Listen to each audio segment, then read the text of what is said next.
Electoral bond मामले को लेकर नया अपडेट सामने आया है। सुप्रीम कोर्ट ने पिछले दिनों चुनावी बॉन्ड योजना को असंवैधानिक करार दिया था। जितने भी बॉन्ड खरीदे भुनाए गए उनकी जानकारी सार्वजनिक करने का आदेश सुनाया। सुप्रीम कोर्ट ने अप्रैल 2019 से राजनीतिक दलों द्वारा भुनाए गए चुनावी बॉन्ड के विवरण का खुलासा करने की समय सीमा 30 जून तक बढ़ाने के भारतीय स्टेट बैंक के अनुरोध को खारिज कर दिया था।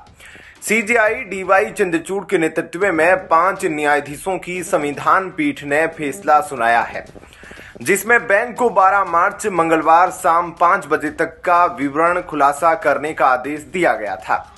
अब इलेक्टोरल बॉन्ड पर सुप्रीम कोर्ट के फैसले पर रोक लगाने के लिए राष्ट्रपति द्रौपदी मुर्मू को एक पत्र लिखा गया था। सुप्रीम कोर्ट बार एसोसिएशन के अध्यक्ष आदिश अग्रवाल ने इस पत्र में राष्ट्रपति से प्रेसिडेंशियल रेफरेंस के तहत सुप्रीम कोर्ट के फैसले को पलटने की मांग की गई थी।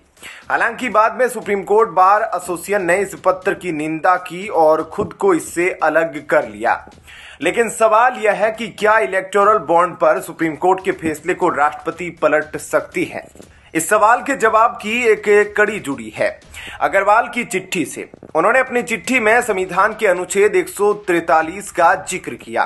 साथ ही उन्होंने प्रेसिडेंशियल रेफरेंस का हवाला दिया। क्या यह आर्टिकल भारत के राष्ट्रपति को इतना अधिकार देता है कि वो सुप्रीम कोर्ट के फैसले को बदल सके? भारतीय संविधान के अनुच्छेद 143 में राष्ट्रपति को सुप्रीम कोर्ट से परामर्श करने की शक्ति दी गई है। सुप्रीम कोर्ट को यह अधिकार है कि यदि अनुच्छेद 143 के अंतर्गत पूछा गया प्रश्न उन्हें गैर जरूरी लगे तो वो जवाब देने से इनकार कर सकते हैं। इसको थोड़ा और आसान करते हैं। किसी सार्वजनिक महत्व या लोक कल्याण से जुड़े मामले में राष्ट्रपति को सुप्रीम कोर्ट की राय लेने का अधिकार है। इसके लिए राष्ट्रपति सुप्रीम कोर्ट को लिखित में प्रश्न भेजते हैं, लेकिन सुप्रीम कोर्ट उन सवालों के जवाब देने के लिए बाध्य नहीं है। अगर कोर्ट का सवाल उचित लगे तो वो जवाब दे सकता है।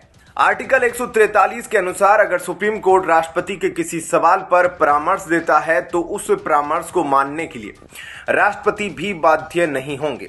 कुल मिलाकर बात यह है कि राष्ट्रपति सुप्रीम कोर्ट के फैसले को नहीं पलट सकते, बस सुप्रीम कोर्ट की सलाह ले सकते हैं, और वो सलाह भी तभी मिलेगी अगर सुप्रीम कोर्ट को ऐसा करना उचित लगा तो। इससे पहले 15 फरवरी 2024 को सुप्रीम कोर्ट ने इलेक्टोरल बॉन्ड को असंवैधानिक बताते हुए इस पर रोक लगा दी थी। 11 मार्च को एसबीआई को सुप्रीम कोर्ट ने फटकार लगाते हुए कहा कि 12 मार्च तक चुनावी बॉन्ड से जुड़ी सूचनाओं का ईसीआई को सौंपे। एसबीआई ने ऐसा ही किया। कोर्ट ने ईसीआई से कहा कि 15 मार्च की शाम 5 बजे से पहले इन सूचनाओं को अपनी वेबसाइट पर पब्लिश करे।